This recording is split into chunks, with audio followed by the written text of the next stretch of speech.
Good morning, fine cyber folk, vintage people.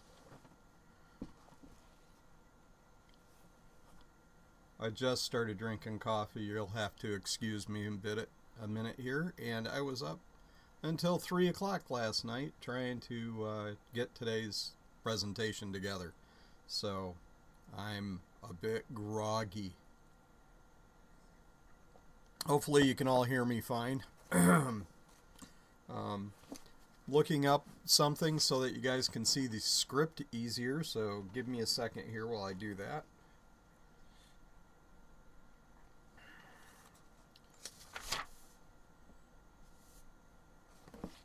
If I can find it.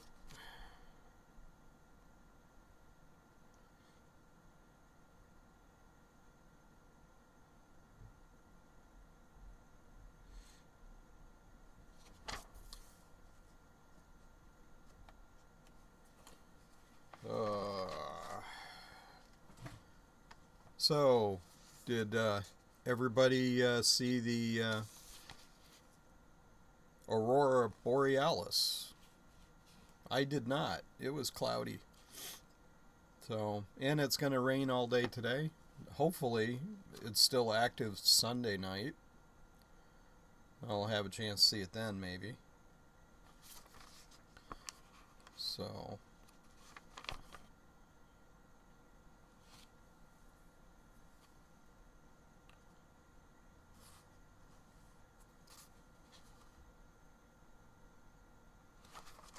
Page 31. Maybe it's there. Excuse me.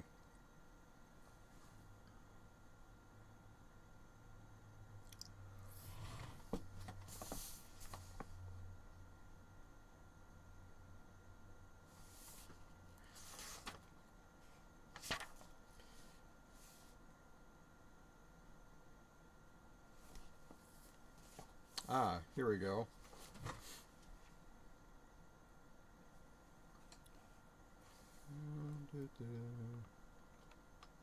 Set script text size to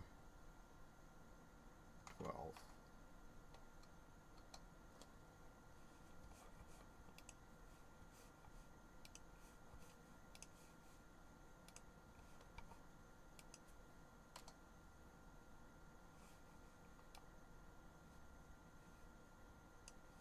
See if that worked. Yes. All right. So let's see.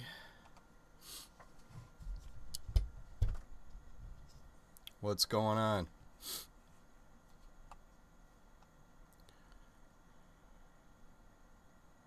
We have Dave's Vintage Apple Tech. Good morning, Dave. Dave is up bright and early. And Trina's Techno Babble. Eric Rangel. And that appears to be it this morning. So, gonna be a bit of a... I'm sorry, Trina, there is no hardware in this week's episode. I do have some hardware to work on. I don't know if I can get my camera to work here for this. Just a second. Ugh.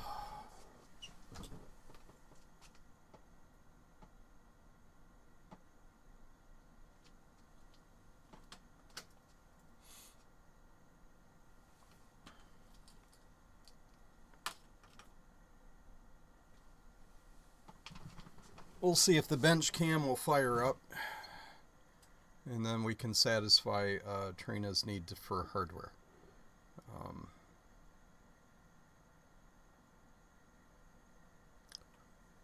There you go. So I bought a used air station and hot air station with soldering um, thing, pencil, whatever you call it, soldering iron, and the element has a break in it, so it does not heat up the tip. And only cost me $12, $8 for the part, and then shipping to order a new one. And that's something I'm going to fix later today. Hopefully that's all that's wrong with it. I did check continuity for the leads, and they're fine. So I didn't have to spend $30 for a new soldering iron.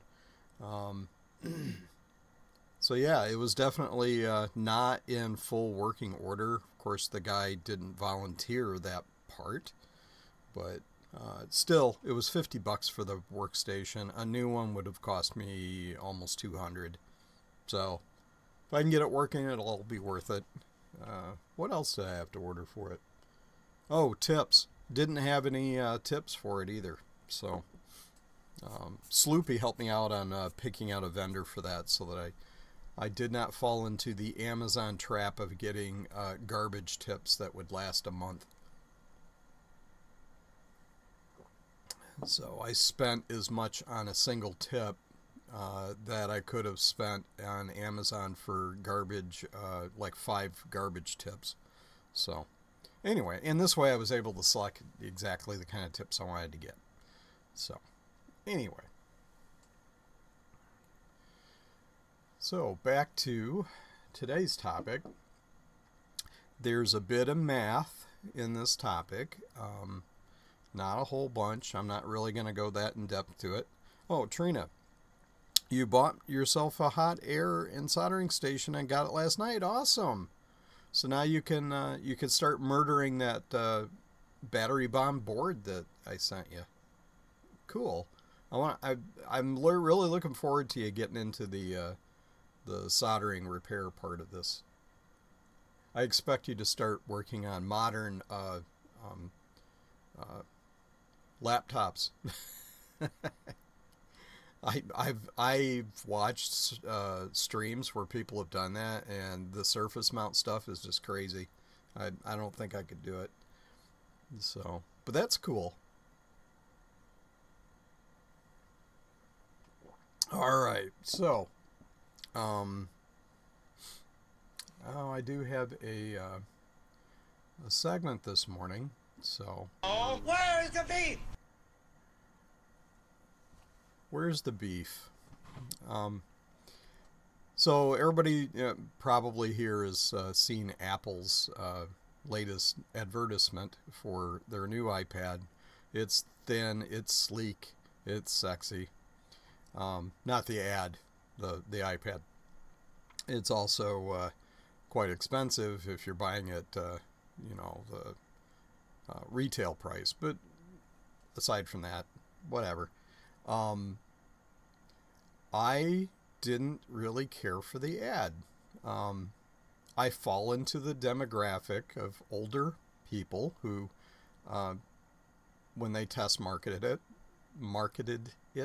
it, were found to object to it, or didn't enjoy it, or didn't find it, as enjoyable as younger people did. Whatever that means. And, Ron and I had a really good, Ron from Ron's Computer Videos, and I had a really good discussion about this, both in Discord and also under his latest video where he discusses his thoughts about the advertisement. And we do disagree on a couple of things, but very cordially, of course, because Ron and I, we can actually debate and disagree on stuff without getting personal about it. So, which is nice. It's a rare thing, right? That you can actually have a discussion with your friends. He did make some very valid points. And I did shift my opinion a little bit towards his, but not fully. And that's all good. Opinions are like, everybody's got one, right? So, But these didn't stink. The discussion was congenial. Um, uh, the gist of it is that I didn't care for the destructive nature of the part of the ad where they, eventually squeezed all of the analog into their digital platform, and it was okay. I understand it's art, and part of performance art can involve destruction. Jimi Hendrix lit his electric guitar on fire. Jimi Hendrix is one of the ancient ones, in case you don't know, who went to a giant party in the middle of a farmer's field called Woodstock.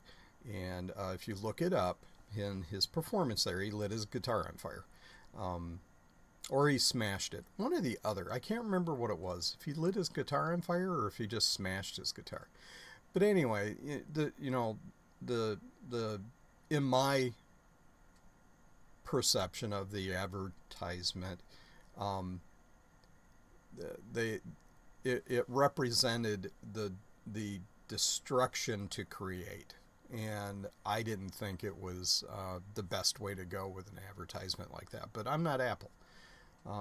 I felt that, and someone said this is more of a classic Apple advertisement, is that they could have shown professionals playing a trumpet and creating art and doing all these things, and then comparing and contrasting it with the experience of somebody on an iPad, and done an advert like that.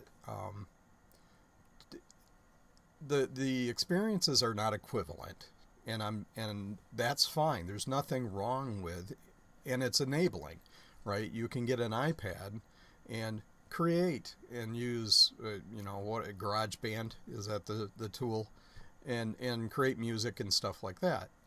My objection to the ad was the destructive part of it, is all. But that's me, and that's fine. Ron's take on it involved some other things, aspects of it, and I could see where he's coming from on this. Things like, those objects could represent gatekeeping, and we all know what gatekeeping is like in the retro community. Like, and he compared it to this. If that someone that does a virtual or emulated experience to enjoy vintage computer software and things like that, there are people that will say, well, that's not a valid experience, and unless you have the original hardware, you're not really experiencing it the way that we did back in the day, so your experience is invalid. I could see where he's coming from on that. There are people that are that way. I personally use both. In my last stream, for convenience, I used emulation because I wanted to have multiple Macs communicate with each other, and it was just easier to do it in a virtual environment. So it was a convenience thing for me. I do enjoy using the original equipment, and when I do Apple II programming, I use my Apple II to do it, and I'm fortunate that I have one. That doesn't, even if it's different, doesn't negate the experience people have using an emulator. It's a personal preference. Doesn't make the other experience any less valid. So, however you look at it, everybody's going to bring their own experience and their own worldview to these advertisements. My perspective on that ad is, why did you have to destroy something to create? That was really all it was. So some of the comments in here, let's see what we got.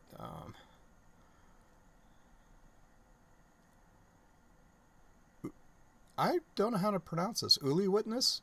Uli Witness? I don't know.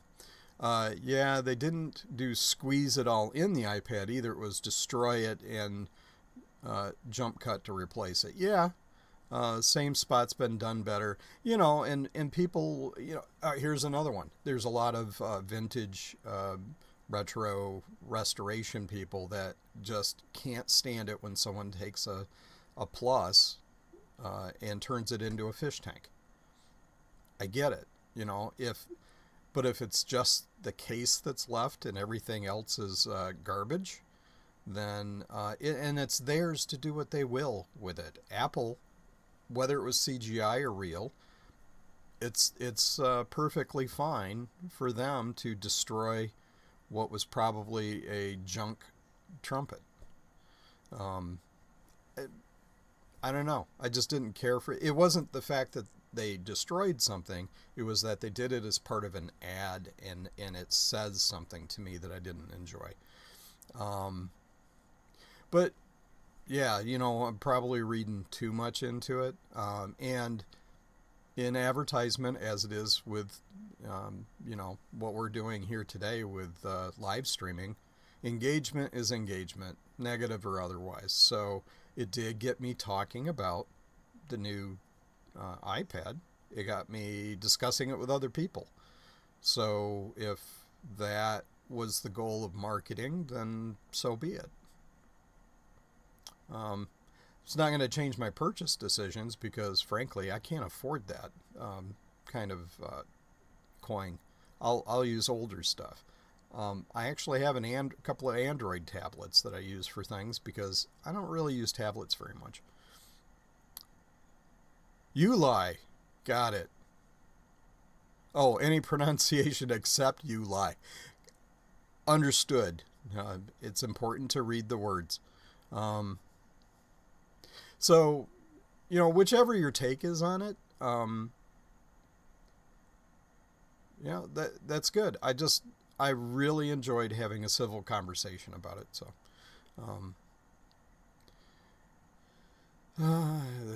let's see, Eric. I use the emulator to code and real hardware to run the code.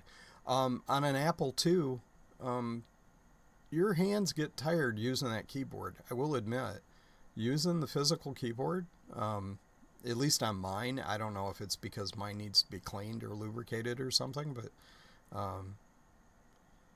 it's vintage tech, so the experience is going to be probably not optimal. And am I really experiencing it the way it was before?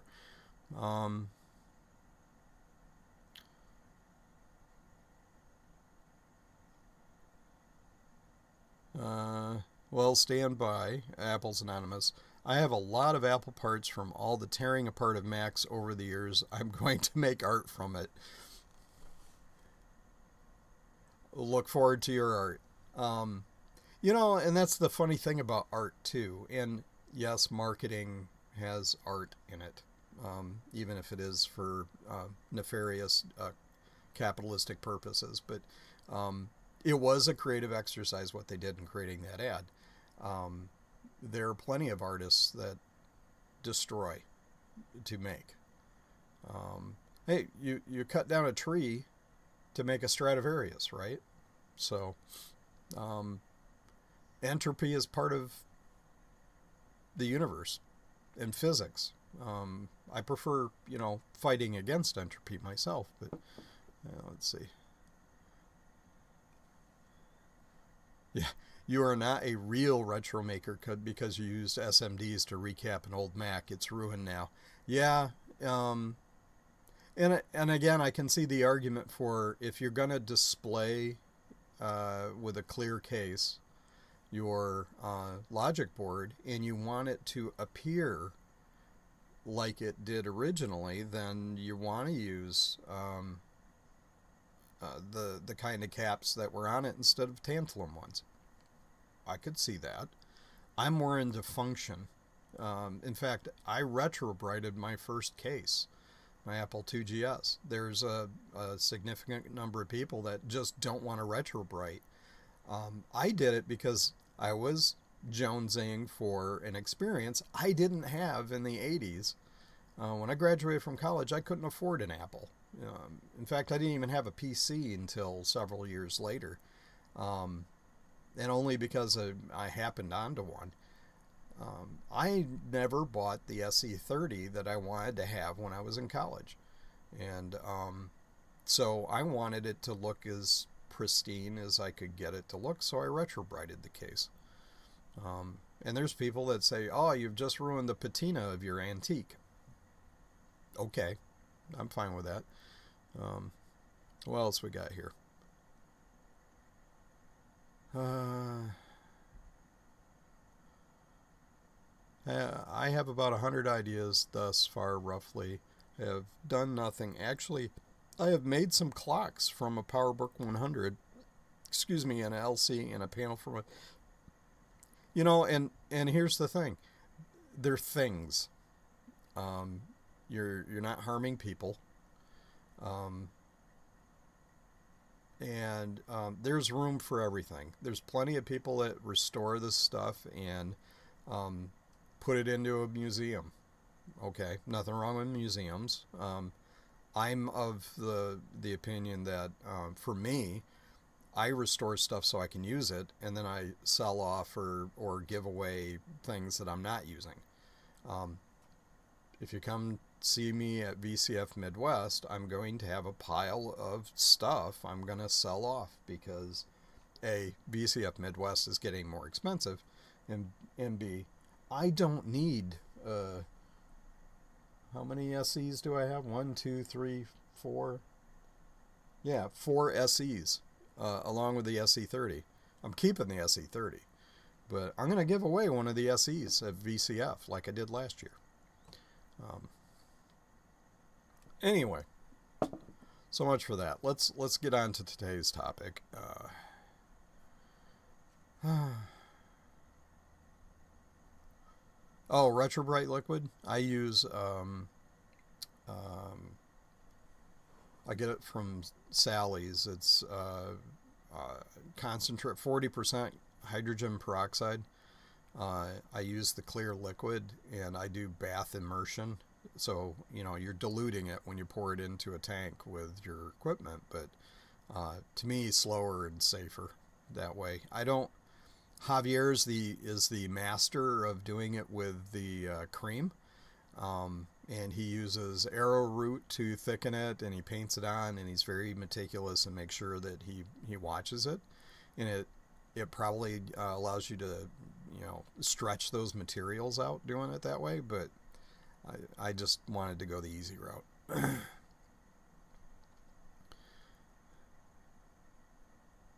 Oh, yeah. Tearing apart Macs to sell parts. I see that on eBay all the time where every single component is sold separately. There's room for that. What if you've got a Mac and all you need is you know, the tilde key on the keyboard? Somebody's selling those keys.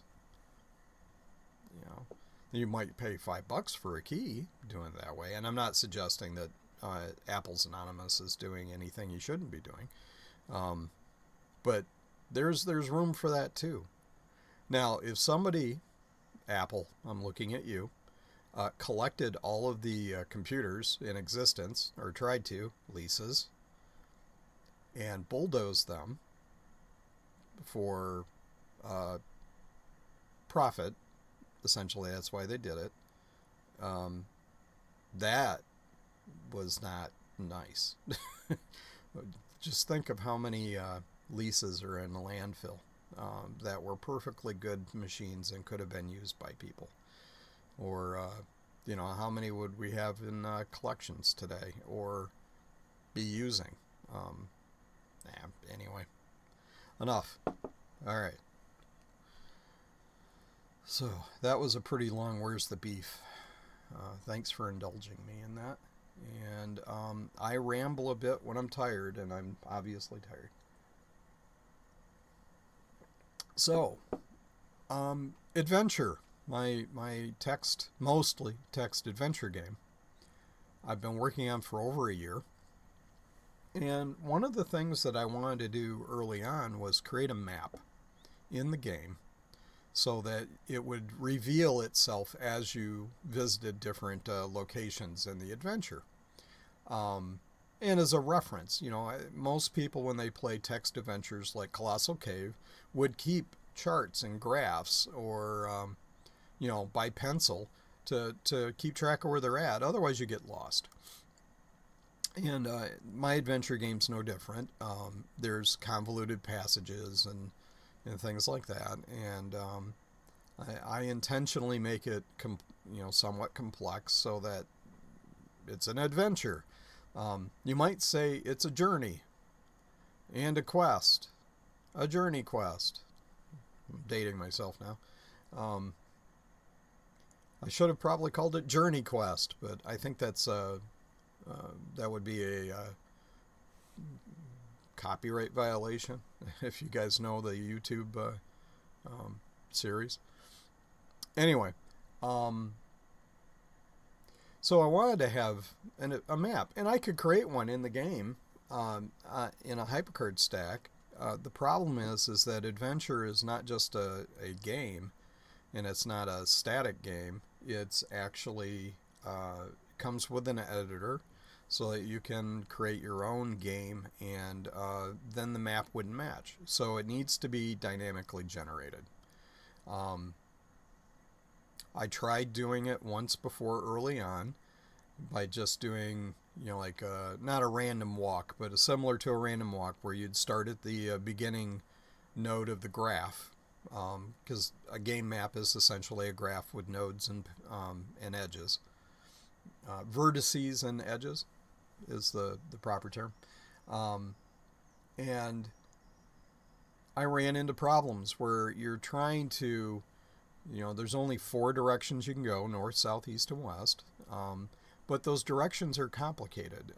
You can go north, a direction into a location and not go south because that pathway represents maybe falling into a pit and you can't climb out or whatever. So the graphical representation is a little more complex. You could also have you go north from one location to another, and when you want to go back to the original location, you have to go west to get to it. You could have there's a place in the game I'm working on where once you go there, you can't get out. It's not the bog of eternal stench, but you get the idea. So you can move around in there. You can go north, south, east, and west, but you never leave because all the paths curve back to the same location. Stuff like that. So when I was in college, and Eric Rangels did a project in college, graph theory was, I minored in mathematics. I started majoring in mathematics and switched to computer science. Anyway, so directed graphs can get rather complicated. Yep, and you're right. You got to use directional arrows to represent it. You could have conditional things. So I don't have it in this version of Adventure, but I plan on doing a little bit of lambda expressions where you can have text that's code that you execute inside the program. So the code can program itself, which is another topic entirely, but the idea there is that you could attach code to pathways.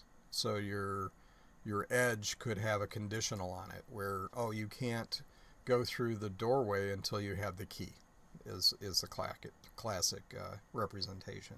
So it can get really complicated.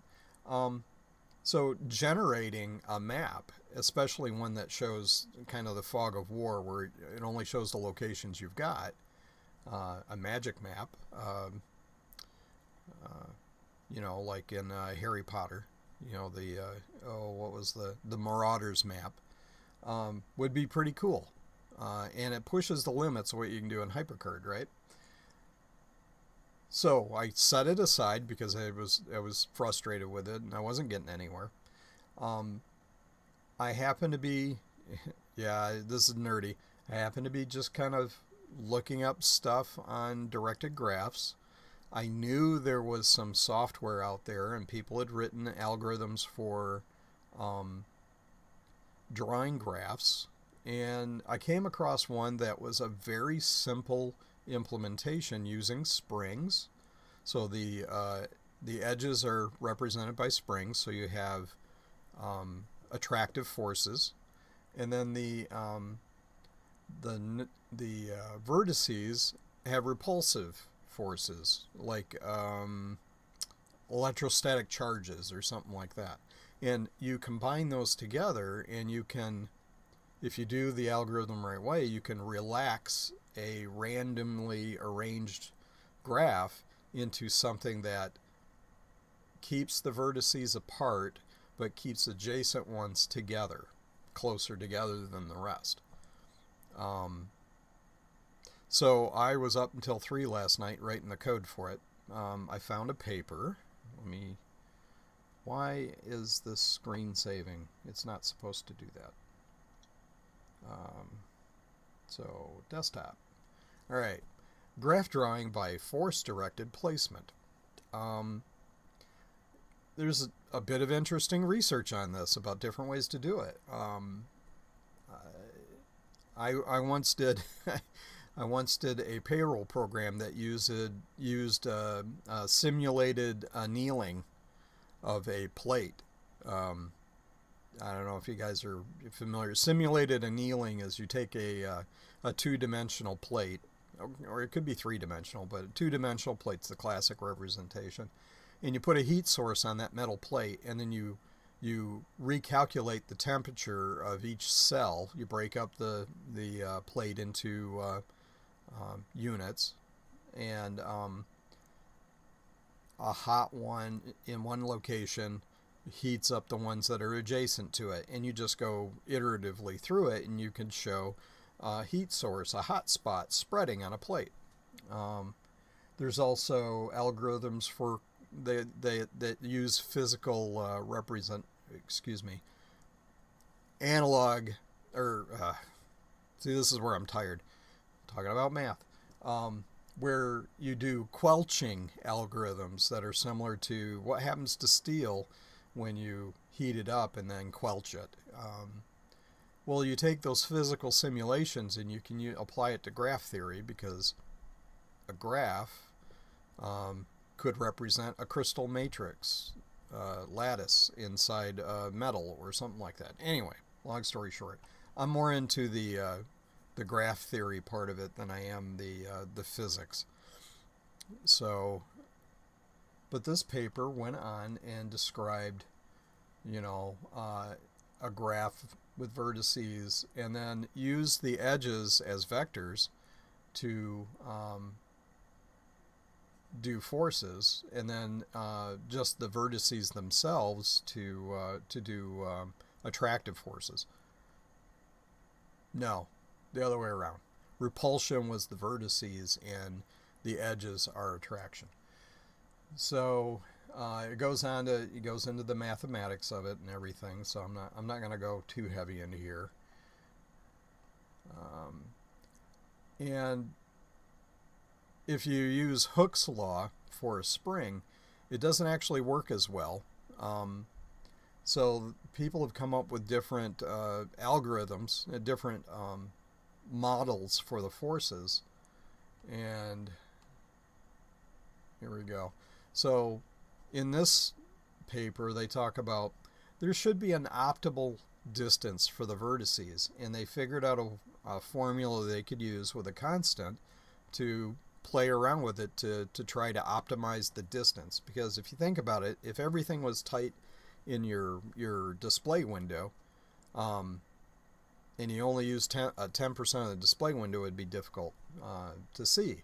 You want it to spread out and use most of it, but you don't want the vertices to go outside of your display window. So there's a way you could do, it's a proportion of the area that you have to work with. And then for forces, the attractive force, they use the distance squared divided by that optimal distance. And then for repulsive, they used negative the square of the optimal distance divided by the distance, so that you have attractive and repulsive forces. And then this graph gives you a good image of that. So here's your attractive force going this way. Sorry, I can make this a little bigger. Oops. So this is your attractive force. It starts at 0, and with distance it increases. And here's your repulsive. So it doesn't reach 0. There's always some repulsion, but with distance it decreases. And then they talk about, some other people tried to use different formulas for it. This is the classic one that's usually used. It's the log of the distance. And then you talk about the frame, which is, their way of doing the frame. There's a couple of ways you could do it. You could do elastic collisions, everything in a hot box moving around, like you've seen those simulations with atoms, right, to do a fluid or something, or a gas. Or you could do inelastic collisions where it just sticks wherever it hits. And then their way of doing it is like, it's just going to relax in the corner, as if you would. So that's how they did that, to keep it from flying out. If you do elastic collisions, it tends to take longer for it to settle into a state because you're not losing energy. They also had a concept of a temperature. Over time it should cool, because the assumption is that over each iteration you're going to get a better graph. I haven't found the sweet spot for that. And here's an optimization technique, like forces should only apply to adjacent vertices so that you save on your calculations. I didn't implement that. Blah, blah, blah. And there's other techniques, like you can make a grid of boxes and use that. They tried to use integer logic calculations as much as possible to make it optimal. Blah, blah, blah. They have a C program. Here's how some of their output. I don't have access to the source code. When people write papers like this, they usually don't add the source code, which is really unfortunate. And then they show, how they did it for planar graphs and anyway, so much for that. I have a link to this in the thing if you guys are interested in seeing it. So, have I bored everybody with the analysis? I'm sorry. All right. So, I implemented this, and it's crude, but it does function. So, let me switch screens. Excuse me. All right. So, I've got a couple of things here on a page where I've got the graph that you're trying to do. So this is a directed graph, and the first vertex is the glade. It's where you start the game. And then there's a trail that leaves that glade. The trail leads to a forest, but it also leads back to the glade. So that's one where you can get there and you can go back. So that edge has arrows at each end of the, each vertex. And then from the forest, you can get back on the trail, or you can go to the river or a valley. And from the river, you can get to a cave, but you can also get to the forest. and from the valley you can get to the forest, and from the cave you can get back to the river. So yeah, so you can kind of visualize how that would look on a map. And then T, which is the temperature coefficient, is used to figure out essentially how many times you're going to iterate. They do in the paper talk about different ways of doing the temperature algorithm so that it iterates huge changes at first and then slows down as you go. I wasn't that sophisticated with this. And then C is another constant that's used to kind of modify that optimal distance. So if we go to here's a chart, a graph of the nodes that came out of one of the runs. And here I actually can execute it.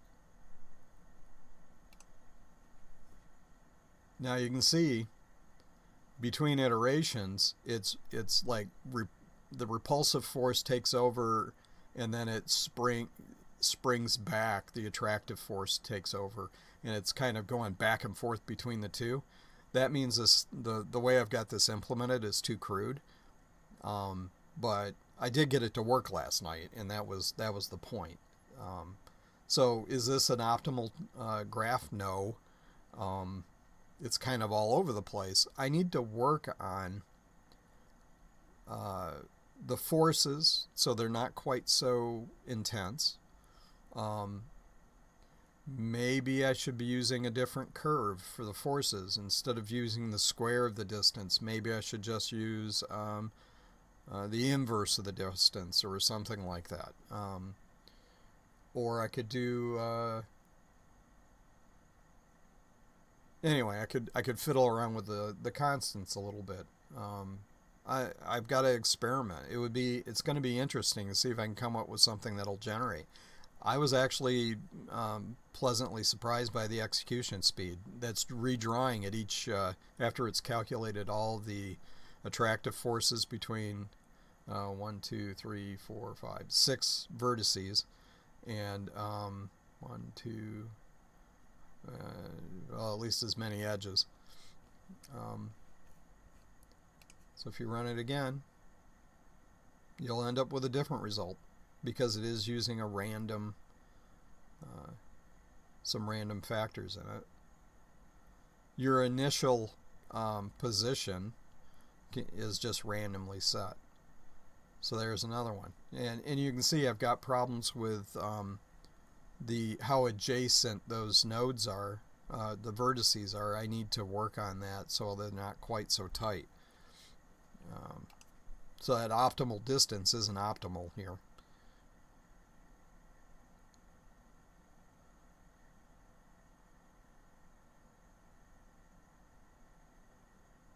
Well, it's kind of fun to play with.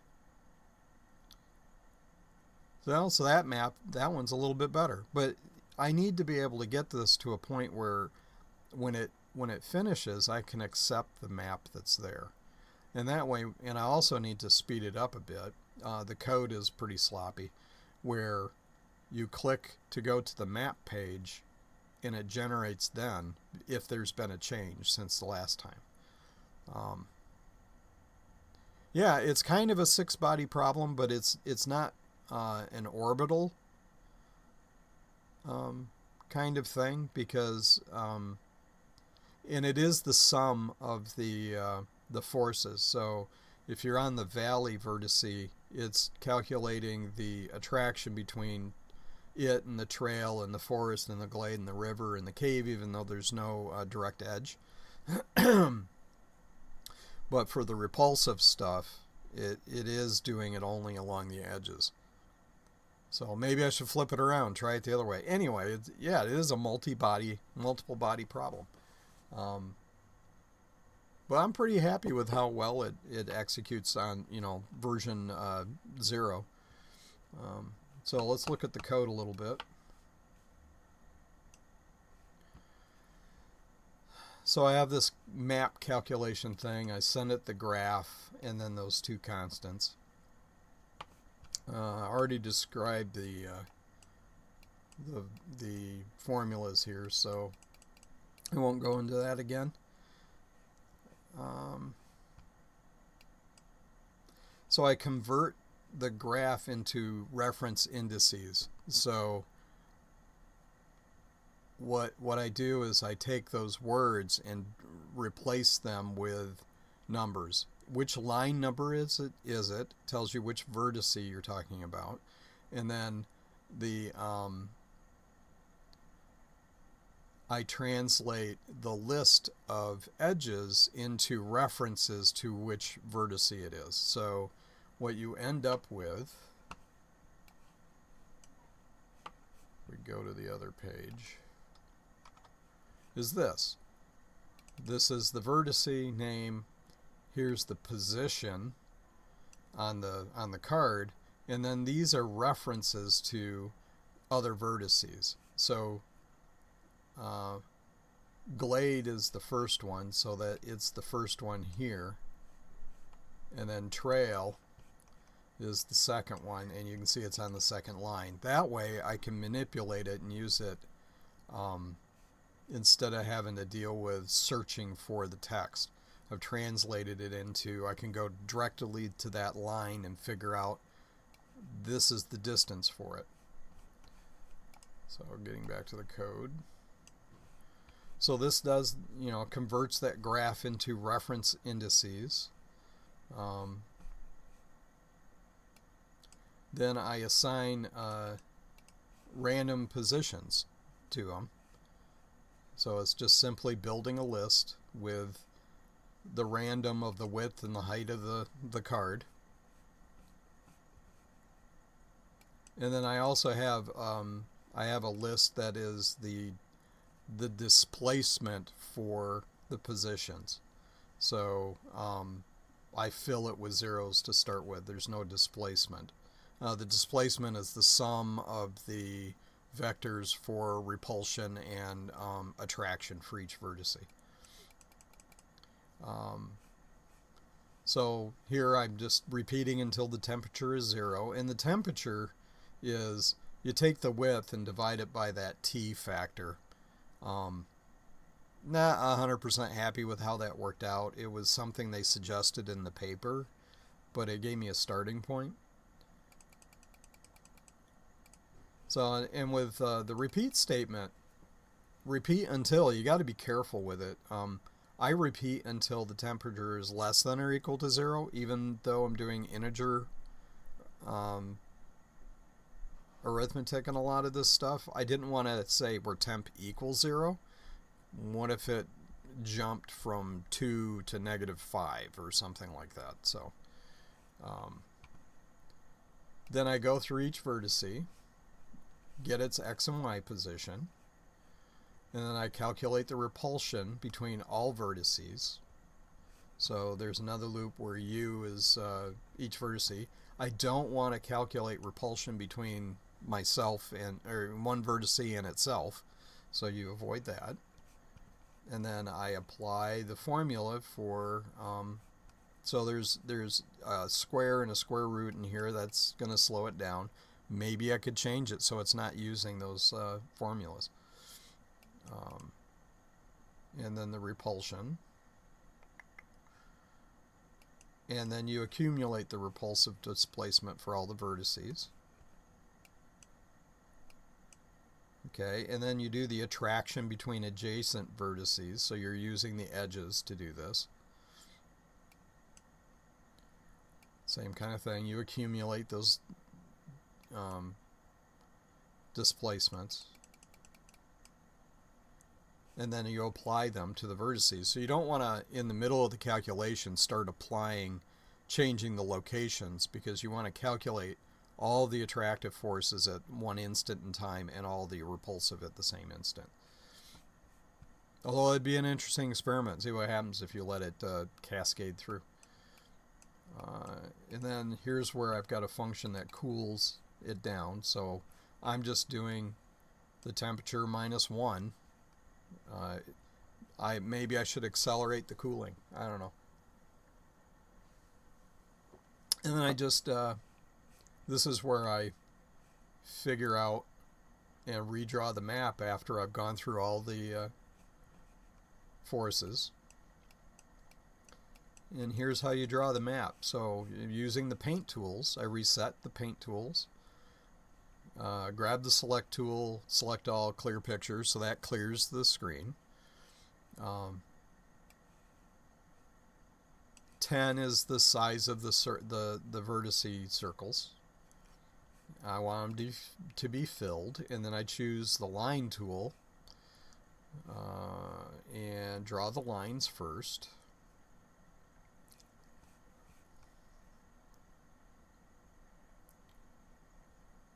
Or do I? Yeah. So you're dragging. Actually, the line tool is. Did I want to do the line tool here? I thought I was using the pen. You know, that's probably crap code that's left over.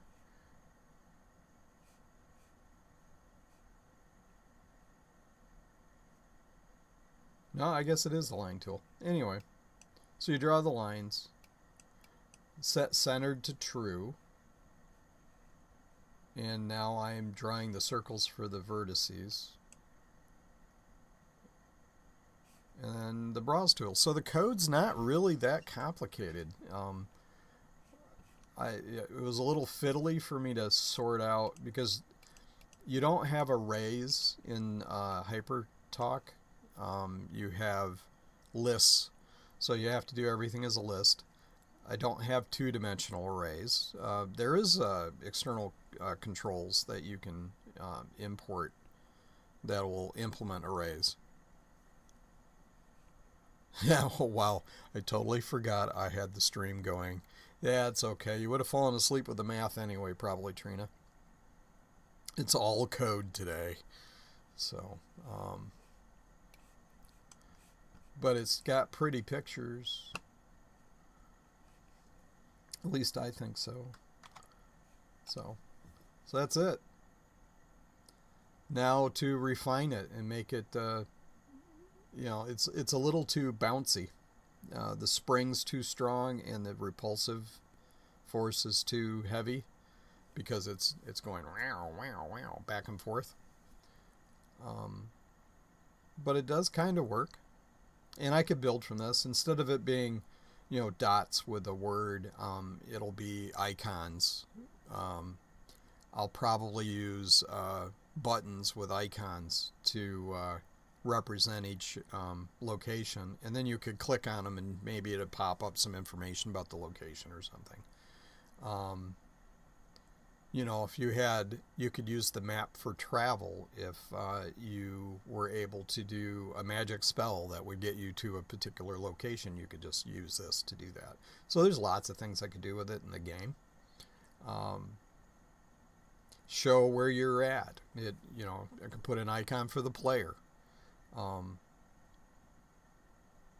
Yeah. So, like I said, it's a bit more than just a text adventure because I'm adding graphical elements to it. But for just a few hours of and a little bit of lack of sleep, this is what I got.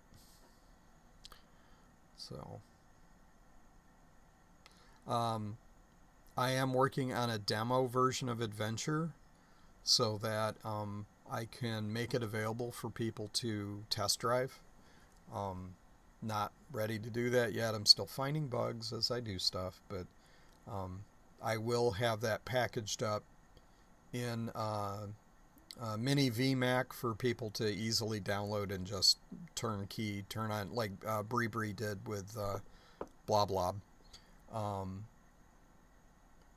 that'll be coming soon. I'm hoping to have, if I can get a table at VCF Midwest, I'm going to set up some machines so people can play it, along with my other games. And, let people play around with HyperCard a bit if they want to. Stuff like that. Anyway, that's pretty much it for today's stream. Why is this thing sleeping? I don't want this to sleep. I want it to stay running.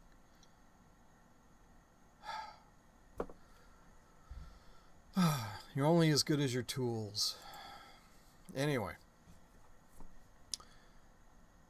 So, that is it. Yes, please smash the like button if you enjoyed this, or even if you didn't enjoy it, indulge me by liking it anyway. Or hit the down button. Engagement is engagement, right?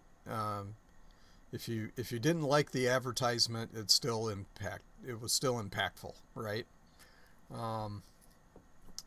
What else? I have I'm on Discord, and I'm on bitbang.social. I am also on Blue Sky. I need to update this stuff to show it. Most of the time on Blue Sky, I just go there to post what I'm doing for my stream, but lately I've been finding some interesting content on there. It might not be... I thought it would end up being another X. Not Twitter, because I used to like Twitter. I thought it'd end up being another X. It appears to be, so far it's not that bad. So, and Mastodon can sometimes go a little south. I know that some people have some problems with things on it, but it's where I've mostly been hanging out, is on bitbang.social, and it's fine. So, we'll see. I'm trying to keep a toe in each world. Also on Discord, so if you're in Macintosh Friends, of course you can look me up there. Or just seek me out in Discord. So it's Eric's Edge on Discord. I have a Patreon if you care to throw me a sawbone occasionally. Sawbone. Oh, sawbuck? Yeah, I forget the vernacular for that. Anyway, you can subscribe for $1 a month. All the Patreon stuff goes out to other creators, so and obviously totally up to you whether you want to do that or not. I also have a Ko-fi. Coffee. I keep calling it Ko-fi. If you contribute to Ko-fi, that money goes towards buying equipment and doodads for physical stuff to fix things, and stuff for the channel. So there you go. There's the advertisement part. So like and subscribe if you care to. And it's 10 o'clock. I've been on here for an hour. I'm about to fall asleep. Anyway, I want to thank everybody for coming out. Yes, if you like beards, I have ample beard. I actually contemplated shaving it off the other day, just to see what I look like. I haven't seen my face in 40 years. I have no idea what this looks like. Well, no, it's not been 40. 30 years. It's been 30 years since I've seen this face. And when I shaved it off, I ended up growing it right back. So, anyway. Take care, everybody. I'll see you the next time. Where's that button? Okay, loud music.